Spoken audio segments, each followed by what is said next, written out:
Okay, so we get to put it all together in this video.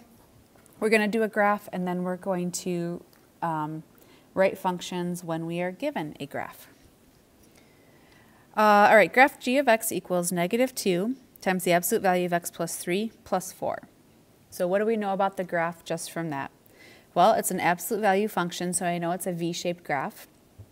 I did notice that there is a -2 out front, so our a value is -2.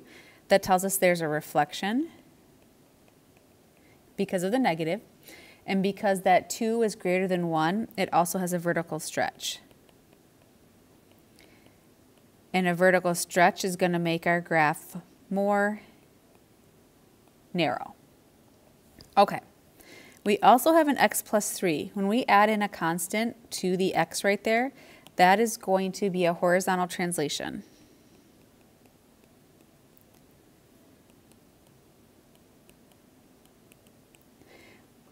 Tricky x, when it says plus 3, we're going to go to the left 3 units. We've got this plus 4 on the end right here. Plus 4 on the end is a pretty straightforward vertical translation.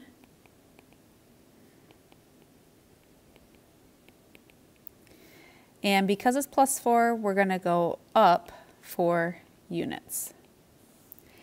Okay, so when we are graphing, we're going to start with the vertex because the vertex got shifted around, and any reflection or stretch doesn't apply to the vertex. So let's figure out where the vertex is going to be in our new function.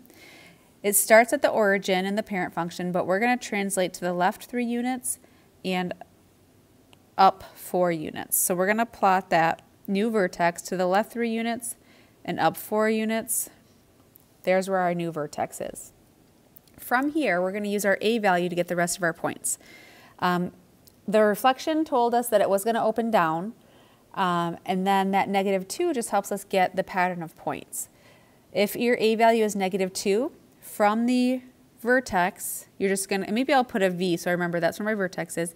I'm going to go down 2 into the right 1, down to the right 1, and this is how we can get the rest of our points on our absolute value graph. And then I'm going to get the points on the other side of the v. Remember, it's a symmetrical graph. And I can draw in the absolute value function.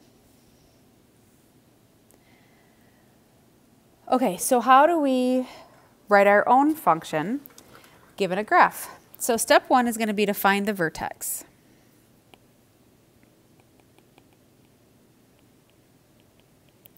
Well, if we look at our graph, it got translated.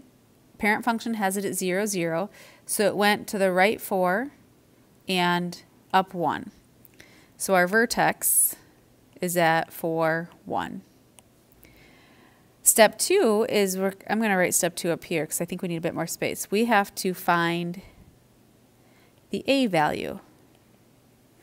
All right, so the a value is going to tell us about the stretch and compression, if it's opening up or down. And we're going to find the a value using an algebraic method. What we do is we take our function and we're going to plug in a few things. Well, first, why don't we write our function with our vertex. So we know y equals, we have an a out in front of our absolute value bar. Because our x value of our vertex is a positive 4, tricky x, we're going to write x minus 4. Close our absolute value bars, and then our y value of the vertex is a vertical shift. That positive 1, we're going to have a plus 1 on the end. Okay, the only thing we need is the a. In order to find that, we're going to grab a point from our function on our graph over here. So I'm just going to use this ordered pair right here. A point on our absolute value function is -2, 7. We're going to use that -2, 7 and plug in for this x and this y, and we're going to be able to solve for our a value.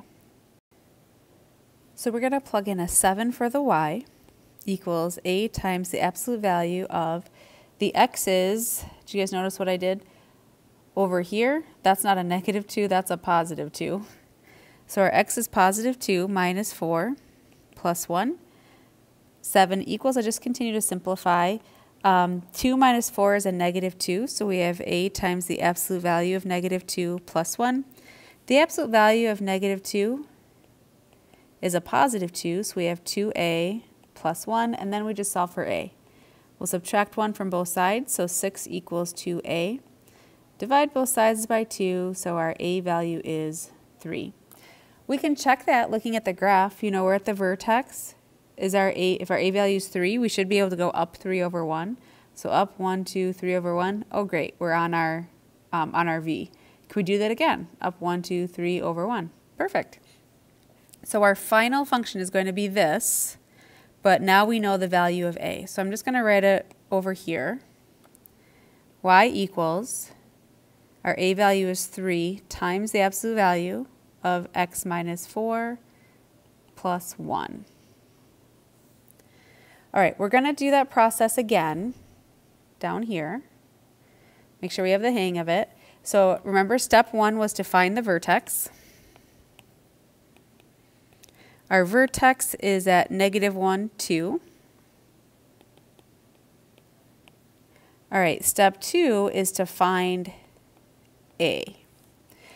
So let's plug in our vertex. We have y equals a times the absolute value of x. Because it's a negative 1, tricky x, we want it to be a plus 1 in our function. And then we've got our plus 2 for the y. And now we just need an ordered pair to plug in for the x, this x and this y, so that we can solve for a. So let's look at our function and see if we can find a point on the v. I'm kind of seeing this one right here. That ordered pair is 1, 5. So that gives us an x and a y to plug in. So the y is 5 equals a times the absolute value of the x is 1 plus 1. And then we got the plus 2 on the end. We keep simplifying. We can add those ones inside the absolute value to get a 2. So 5 equals, absolute value of 2 is 2, so we have a 2a plus 2. Let's keep solving. We'll subtract 2 from both sides. That gives, there we go. That gives us a 3 equals 2a. And then we divide both sides by 2, and we have our a value of 3 halves. So our function, it's right here. We just have to fill in the a. We're going to have y equals, we also could write f of x equals if we like that. Y equals 3 halves times the absolute value of x plus 1, and then plus 2 on the end. All right, last one. Write the function of the graph, that's this one over here, after a translation 1 unit to the right and 4 units up. If you're doing horizontal and vertical translations, that does not affect a stretch or compression. So we did all this work to find the fact that 3 halves is 1.5, so this was a stretch. It was a number bigger than 1. We don't have to do that again. Let's just consider if our function is, if the graph is translating, it's just shifting, that's ultimately going to change your vertex. So here's our vertex right now. They said it's going to go 1 unit to the right, so it's going to go right there, and 4 units up. 1, 2, 3, 4. So the new vertex is going to be at 0, 6. So all we have to do is write a new function. I'll call this one g of x equals, it's going to have the same a value because there was not a stretch or a compression. So 3 halves times the absolute value of x minus our x, which is 0, and then plus 6 on the end.